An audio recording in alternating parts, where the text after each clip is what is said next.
Hey, so last week when we filmed that 10-Minute Tuesday with Joe, the entire house lost power. There was no storm, no nothing. We thought we lost all the footage. So sorry if the audio is a little different than normal, but it's still very informational. Thank you guys so much for watching. Hey guys, welcome to another 10-Minute Tuesday. Today we have a guest, Joe Heintz, to talk about Molt Migrators, how to kill them.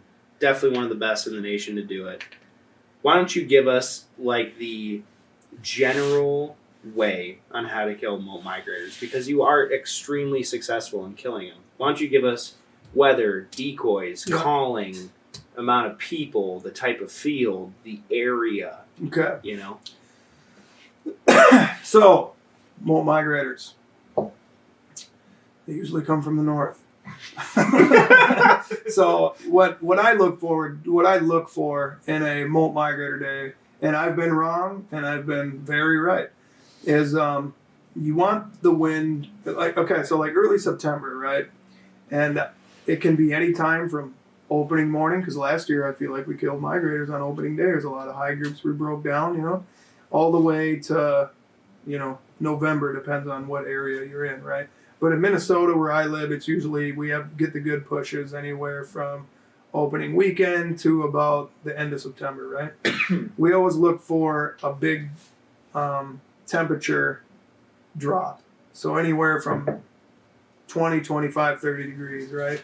Well, because September is pretty hot in Minnesota. Yes. And so you're looking for it to go from like 60, 70 down to like 30 first thing in the morning. And to be honest, we usually have, in the past years, we usually have the most migrator days like after the opening weekend, because everybody stirred up all those birds and they're trying to get out of that area basically to find new areas. So the pressure pushed them out. Pressure too, yes. Not just weather pressure, but also hunting pressure.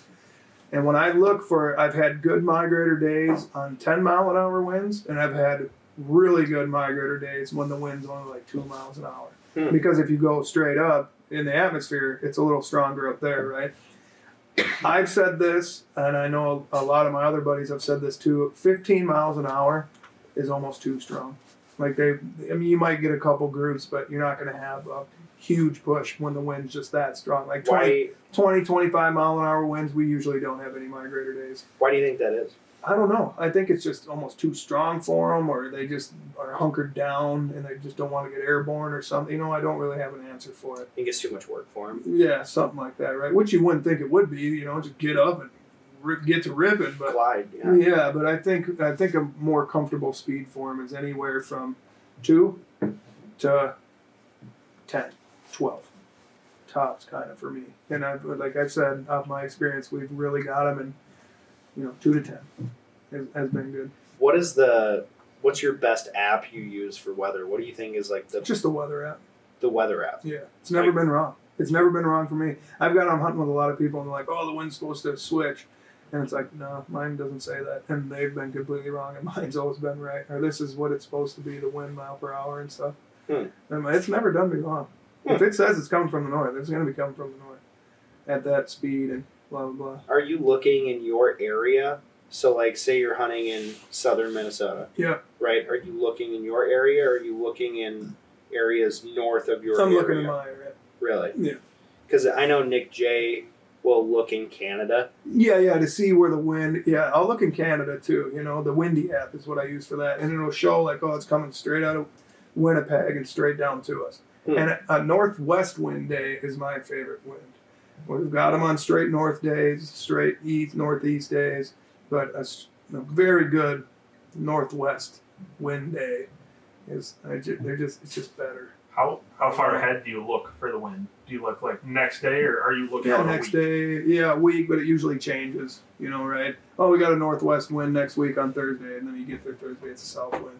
And that happens plenty of times, and then I also, for the field I look for a high contrast field, which means I'm looking for a grass field or a weed field, something that's a bright color, so when you put those dark decoys out there, the decoys stick out like crazy, right? Mm-hmm. So you can see them.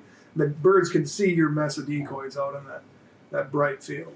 They see all those little dots everywhere and your flag's going off. If you hunt them in a black field, it sucks up the color of your decoys, and your decoys just blend in too much.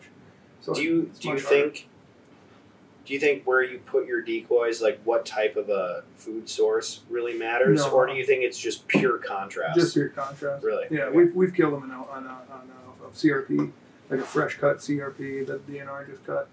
Sure. I've killed geese in that.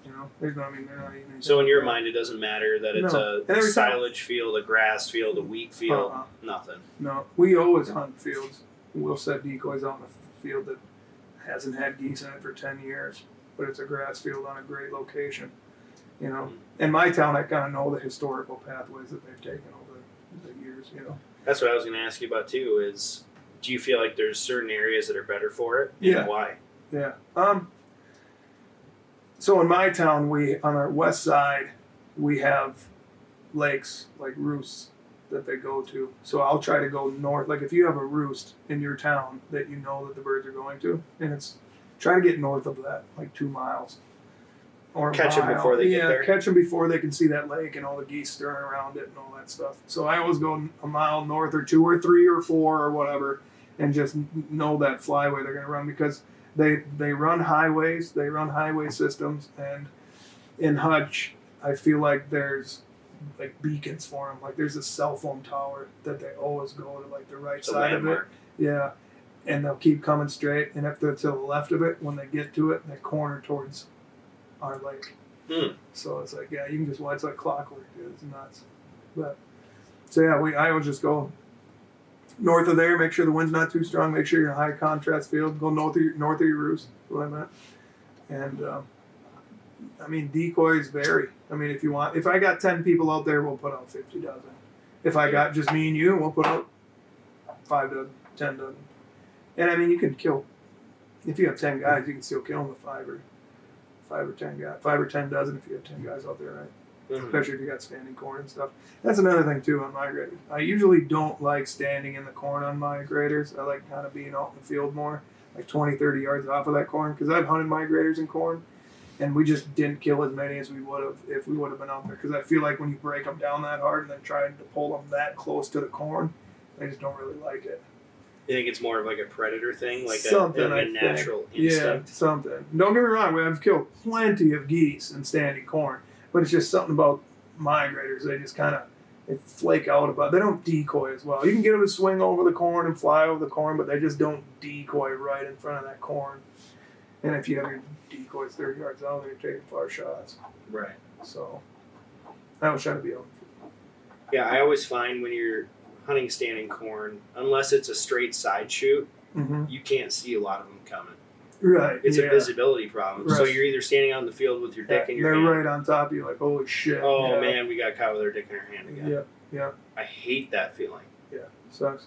But you gotta go through it every year, at least 20 to 30 times. Right. Yeah. Right. You almost do it hoping you get caught sometimes.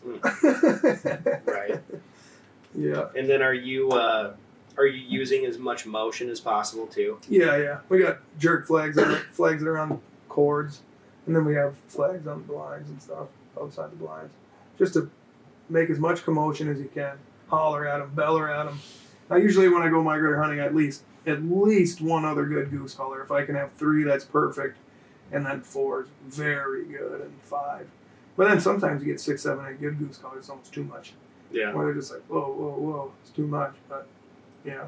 So like when you are gathering really good goose callers, are you just throwing out as much sound as possible, or are you actually trying to work together? Because I feel like that's a problem, especially nowadays. You'll have a wall of sound.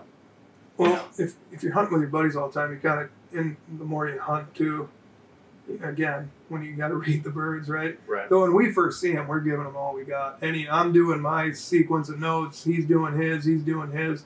And then when they start to work, that's when we start to work together. And then they, loud, softer, and then all fun. Back and forth shit. One of my favorite videos out in the ether is that video where you called Scott, and you had Trevor Ludke, and you had Mike Benjamin.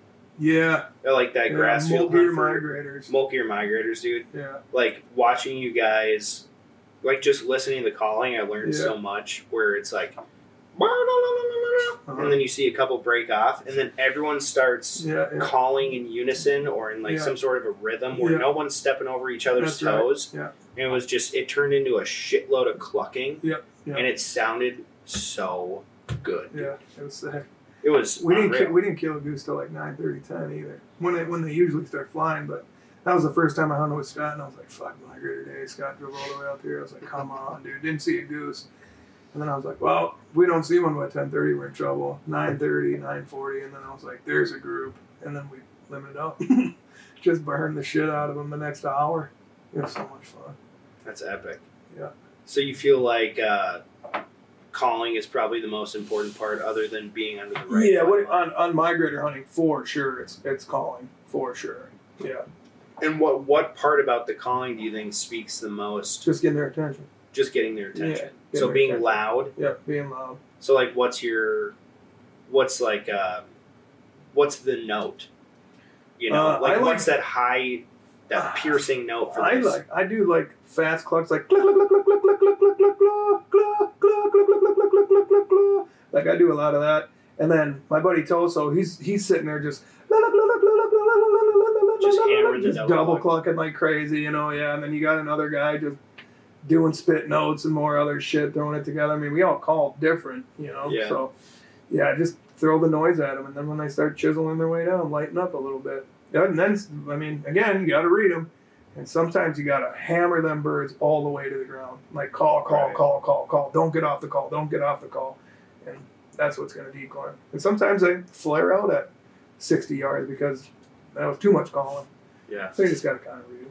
You know what I really admire about you is when you are running a hunt like that, you say it in such a way, like you will like yell at people and be like, don't get off the call or shut the fuck up. Yeah. You'll say something like that, but I don't take it as like a insult. Yeah. Right. You know, and so how would you say is like a good a good way, or like maybe state your intention way or something? Yeah, like hey, shut up. Yeah, right. You know, let me lead this. Don't like, just scream on your call. Yeah, hey, I don't think they like that or something. You know, I don't know. Let's try this. Yeah. I'll just say it, I guess, because I'm trying to kill these birds and I'm working my ass off to get them, and I don't. You know, they're not liking that, so do this, or, you know, or quit doing this, or, yeah. Yeah, you are very good at that, though. Nice. You're very good at leading the hunt, but, like, you're still yourself, and you're not an asshole about it. Right. Yeah. You know? Yeah. So it's just like, hey, guys, let's try to kill these geese. Let's try to work together. Right. You know, and I'll let you know if you're being bad, or you're being too much, or not enough, or whatever. Because there's been multiple times where you and I are hunting together with a couple other really good callers, and you're like, Joey, pick up your call. Yeah, right. Hey, am I the only one goose calling there? Dude, again, there's been so many times where I felt like, I'm like, here's a group of geese right on top of us. I'll jump in the blind. I'm just like, la la la la la la la la la la. And as I'm taking a breath, I don't hear anybody else calling. And it's like, am I the only fucking goose caller out of the 8 of us here? Because why don't you have your call in your hand? Or what are you just sitting back, oh, there's a group. Dude, put your fucking call in your mouth. Right. God. Or flag, dude. Right. Like I've taken the jerk cord string away from so many people. Because I'm sitting there calling like, I'd flag right now. And I'm still calling, looking at the geese like, I'd flag right now. I didn't see that flag go up once. And I'm like, give me that cord. Yank. Because, you know, we could have killed geese there. Mm-hmm. So, I don't know. So you think the motion, the calling. The motion and the aggressive calling, for sure. Yeah. Yeah. Especially with migrators. They're in such a new area. Yeah. Why do you think the aggressive calling works so much? Is it just to get their attention, or is it to like coerce them to come down? Just get their attention, and then when they have their attention, coerce them to come down. Yeah. Yeah. I mean, when they're flying, dude, they're like looking straight. Like, all right, I think the roost is here for this town or wherever. I'm looking for water. I'm sure they can see it when they're way up there like that.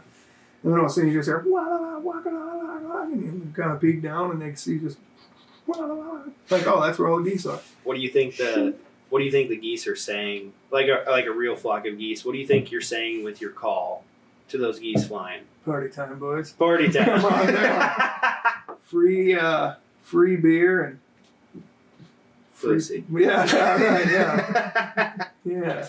Because I thought of goose calling as duck calling when I was growing up. where like you're trying to seduce that bird to come in. Where it's like, kind of. come here, come here. Mm-hmm. And then I think I heard Scott talk about it at a game fair seminar like 10 years ago, where he's like, no, this is me being territorial, where I'm telling those geese, this is my shit. Right. This is my wife. Yeah, this is my food. Yeah. This is my territory. Right. Stay out of here. Yep. And then those geese in the air are like, Yeah. he's telling me to stay away. Yeah. I Right. better go check it out. Yeah. No, it's just, that's the happening place. I mean, if you were just walking, you went to a new town and you're walking down the street and all of a sudden you just heard fucking music and glasses hitting together and people laughing and stuff, I'd be like, I'm going to go into that bar. You know, like I'm looks like a fun time. Yeah, right. And then you walk in and get gunned down and somebody takes a wedding ring off and puts it on their necklace.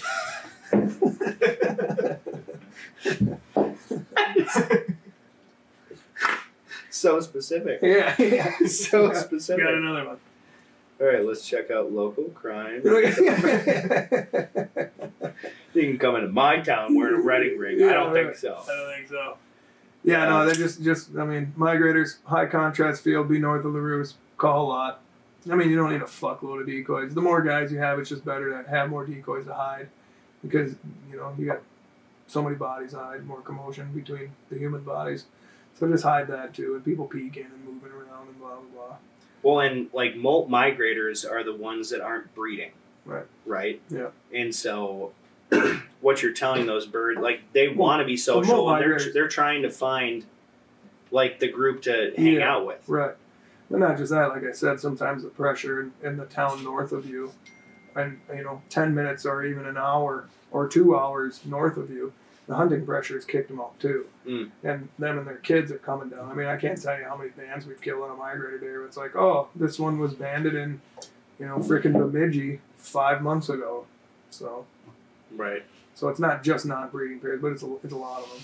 Yeah. So. Because I mean, I know you killed a lot of molt bands, period. Mm-hmm. But at the same time, you're killing these bands from all over. They're not residential geese from your town. Right. So are they leaving their area at whatever time